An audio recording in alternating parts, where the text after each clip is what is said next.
Hey folks, this is Vince with Dad's Gaming Addiction, and today we're going to take a very brief look at Masters of the Gridiron, a fast-paced two-player card game that is based around the sport American Pro Football. Now it's important to note that this game will be seeking funding through the Kickstarter process sometime in January of 2014. This makes everything that you see here subject to change.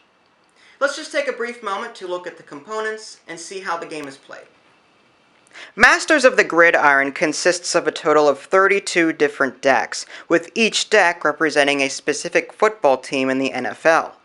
Now, it's important to note that not all players will receive all 32 decks initially. In fact, the number of decks that a player will actually receive all depends on their level of support in the Kickstarter campaign.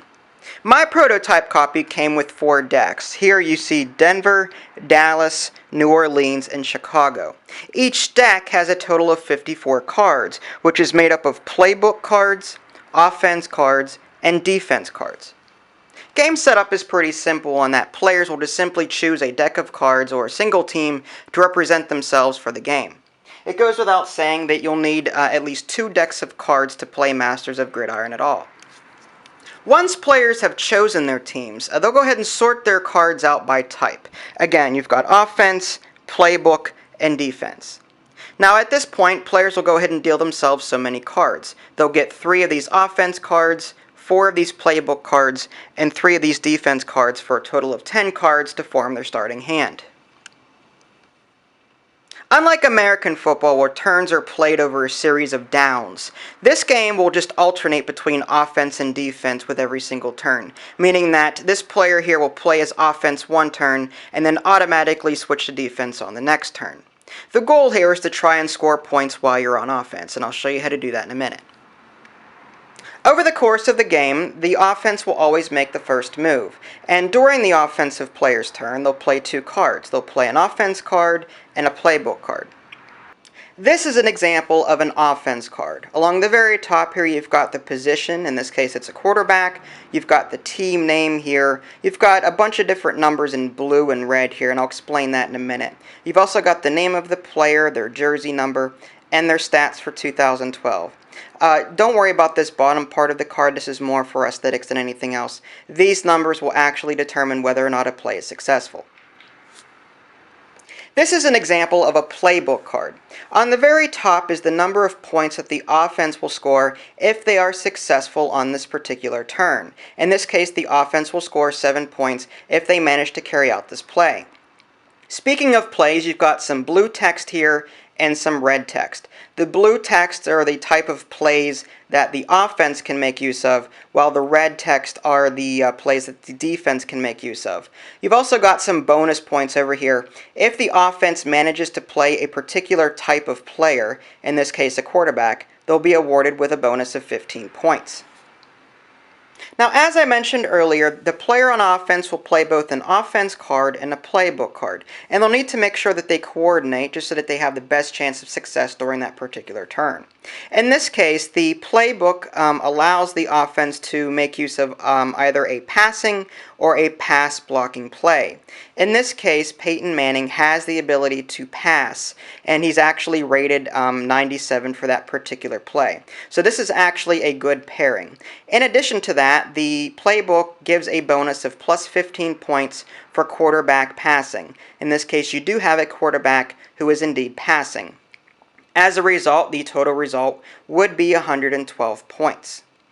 Now, the defense will have to try and either tie or exceed that number by playing a card of their own. Speaking of defense, this is an example of a defense card, and as you can see, it is very similar to an offense card.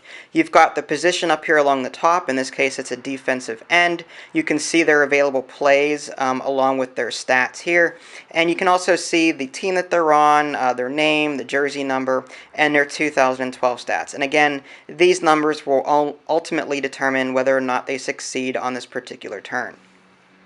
In this particular case, the defense will take a look at the offense's playbook card to determine what kind of plays that they can make on that particular turn. In this case, the defense is allowed to play either a coverage or a pass rush.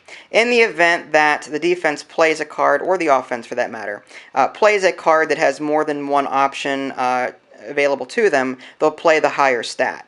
In this case, the higher stat would be pass rush at 79. Now 79 is less than 112, so the offense would win this particular turn, and the offense would score 7 points. And this will continue back and forth with players alternating between offense and defense.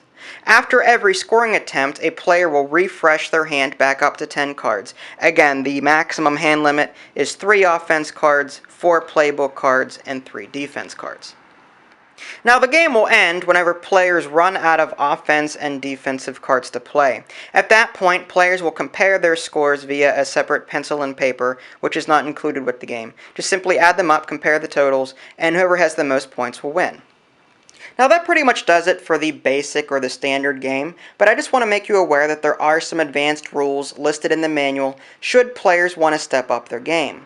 For example, you can make use of overtime, 2-point conversions, you can play these defensive play cards on top of your defense cards to give them a better chance of succeeding. You can even build your own decks by combining cards from different teams. You'll just have to observe the individual player's salary and the overall salary cap.